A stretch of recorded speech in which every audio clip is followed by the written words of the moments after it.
So when it is coming to infertility, if it is PCOD ఉంది వాళ్ళకి అనోవులేటరీ cycles అంటే ప్రతి ఒక్కరికి కూడా ఫర్టిలిటీకి ప్లాన్ చేసేటప్పుడు ఒక ఎగ్ అనేది ఫామ్ అయ్యి రిలీజ్ అయితేనే వాళ్ళకి ప్రెగ్నెన్సీ వచ్చే ఛాన్స్ ఉంటుంది.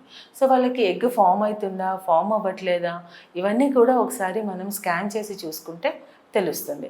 ఇఫ్ ఇట్ ఈస్ యాన్యులేటరీ సైకిల్స్ ఉన్నప్పుడు వాళ్ళకి ఆయుర్వేదంలో కొన్ని మంచి ట్రీట్మెంట్స్ ఉన్నాయి.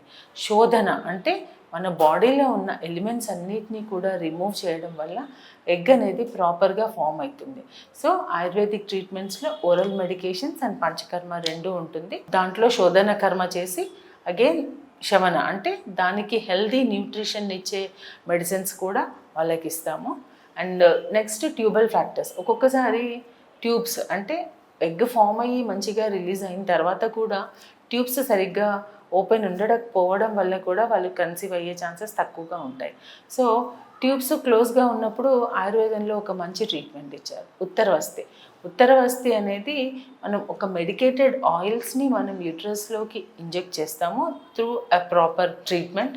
సో అప్పుడు ఏంటంటే మనకి ట్యూబల్లో ఏమన్నా ఇన్ఫెక్షన్ ఉన్నా, యూట్రస్లో ఏదన్నా ఇన్ఫెక్షన్ ఉన్నా కూడా ఒక్కొక్కసారి క్లియర్ అయ్యే ఛాన్సెస్ ఉంటాయి. So next coming to PCOD menopause. So if it is 40 years దాటినారు వాళ్ళకి పీసీఓడి ప్రాబ్లం ఉంది అన్నప్పుడు వాళ్ళకి రెగ్యులర్గా కొన్ని హార్మోనల్ ప్రొఫైల్ చేయించి అకార్డింగ్ టు దట్ వాళ్ళకి ట్రీట్మెంట్ ఇస్తే సరిపోతుంది.